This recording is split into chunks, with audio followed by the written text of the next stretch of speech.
hard to go back to the free market because people get used to things. Well, if I were a lobbyist, why would I want? I mean, I would definitely put all of my money behind getting a senator in office because they're there for 6 years. You know, Right. I mean, and they represent a lot, an entire state. Exactly. So, and they tend to stay, and that's part of the problem with politics in general is they tend to stay too long. I think many of them. Yeah, unfortunately, that's the way it works, and hopefully we can get you in there so we can have someone who actually represents the voice of the people. Right. It's very important. Hi, I'm Rand Paul, and welcome to RandPaul2010.com. I'm here with Matthew Jarfie. Yep. Right? Came all the way from South Carolina to visit us today, and so we thought we'd do a little video. Most of you we've only been able to meet online, but we were lucky enough to have Matthew in the office today. And I wanted Matthew to tell us a little bit about why he got interested in politics and why he's interested in our campaign. Well, the reason why I'm actually interested in your campaign is the fact that we do not have a voice in the Senate. I'm actually lucky to have Senator Jim DeMint in South Carolina, but we still need another voice of liberty in the Senate.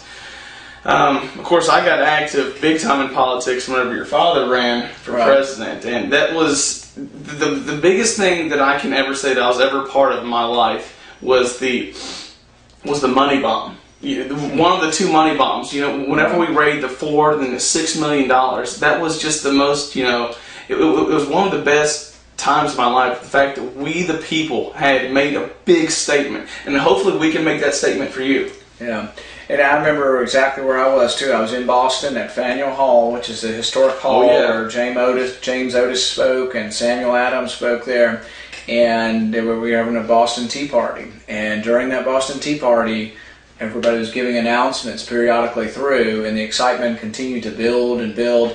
And I think nobody really, expected to be $6 million in one day. Huge. 35,000 freedom lovers got online and donated, and just like we did recently, people get online and donate $5, $10, $25. It's amazing. But I think people hunger for representation because That's me. We feel disenfranchised. And that's been one of the beauties of my dad's election is he didn't win, but in a way he did win because now our voice is heard when at least the debate comes up.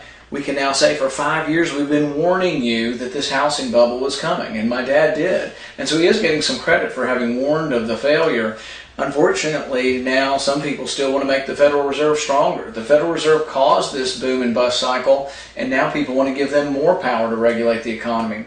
But there are competing forces. There's 245 co-sponsors to audit the Fed. So there are some good things happening, but you're right, we need more voices. We can't do it in Washington until we have more voices. Yep.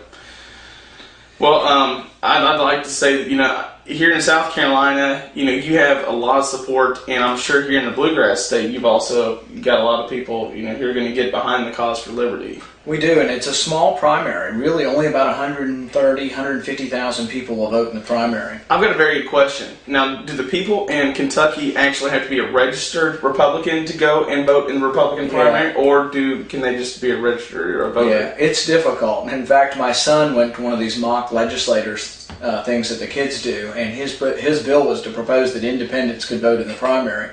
But in our state, independents are not allowed to vote in either primary, and really the deadline will be this December, and that's a good point.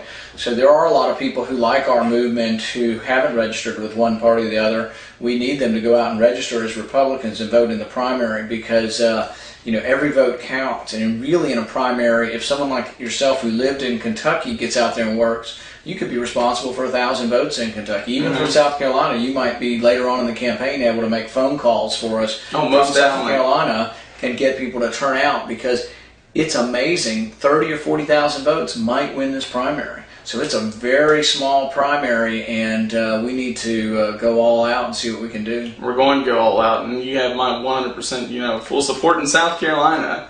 Thank you very much for dropping by. Thank you very much.